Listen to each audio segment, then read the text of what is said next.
కిషోరు వాళ్ళు ఖాళీ అయిపోయింది, వాళ్ళు మొత్తం మన దాంట్లో జాయిన్ అయ్యారు.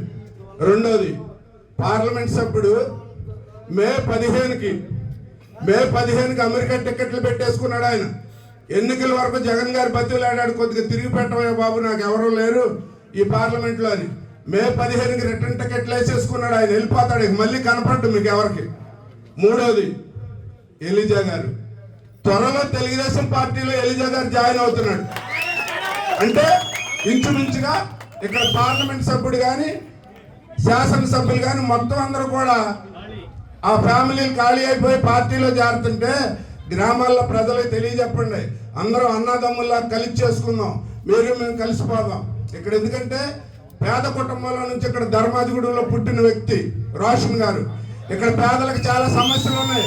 ఇక్కడ భూగోళంలో 1000 ఎకరాల అడవి ఉంది, ఇక్కడ అడవి భూమి. అలాగే కల్రాయనగూడెంలో ఉంది, హైదరాబాద్గూడెంలో ఉంది, ఈ పక్కనున్న పంచాయతీలు మండలంలో ఉంది.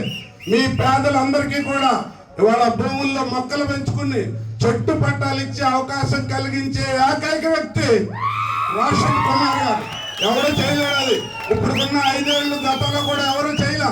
కాబట్టి మీ పేదలందరూ, అలాగే రైతులందరూ, మహిళలందరూ, వాలంటీర్లందరూ, అలాగే చదువుకున్న నిరుద్యోగులు అందరూ కూడా ఓటేసి గెలిపించండి. రాత్రి పగలు తేడా లేకుండా సమస్యల మీద పనిచేసి ఈ ప్రాంతాన్ని అభివృద్ధి చేసి